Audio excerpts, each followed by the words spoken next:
It takes guts to say it, to let that word drip from your lips, speaking up deep from the stomach of a decision like a trombone bass line spilling from a basket of clarinets that don't know any better than to play the minor chords that make pain feel sweet.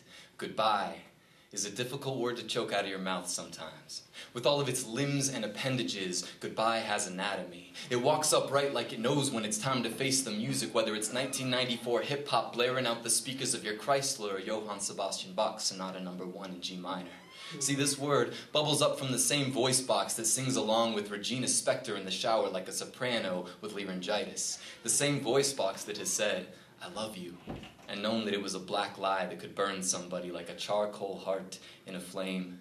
Goodbye is knowing that nothing lasts forever, even if you really, really want it to. Goodbye is how you say good luck in rehab to a poetry junkie with writer's block. Goodbye is pulling a needle out the vein and shutting the door behind you as you watch the scar tissue form over a lifestyle that you didn't have the swagger to put the style in. Goodbye is a kiss in an airport terminal without a return ticket, baby. Goodbye is failing the math test that's going to get you into college when all you want to do is graduate to teach literature. So no matter how you look at it, your weaknesses will always glare back at you with more intensity than your strengths. So sometimes, goodbye is every moment of defeat, etched into your psyche like Egyptian hieroglyphics depicting a future that doesn't really get that much easier. Yes, goodbye is death, or maybe an attempt to resuscitate a flatline you used to be in love with. Goodbye is the Titanic, landline phones, equality in America, and the top half of what was once called Mexico but is now called California. Goodbye is the next girl, the next guy, the next place you need to be. Goodbye is the tragedy and the silent car ride home after the after party turned funeral casket when one driver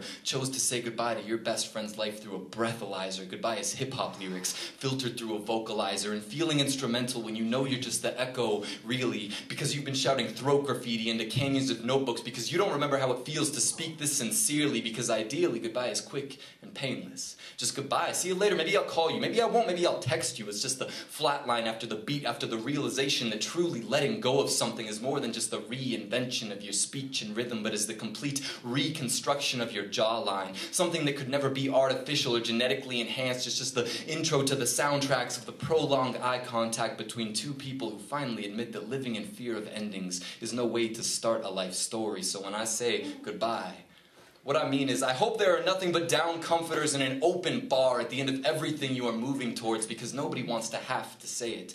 To make the decision to turn all past decisions into elevator music you don't even remember the plot line of. It's difficult to find the Picasso and the Da Vinci, y'all. And staring at a blank canvas can be just as intimidating as noticing the absence of your last masterpiece. But goodbye is, and always has been, focused on the reverberation between points A and B. So when it comes time to drop the bass line over that clarinet section, don't be afraid of where you are going and everything it's going to take you to get there.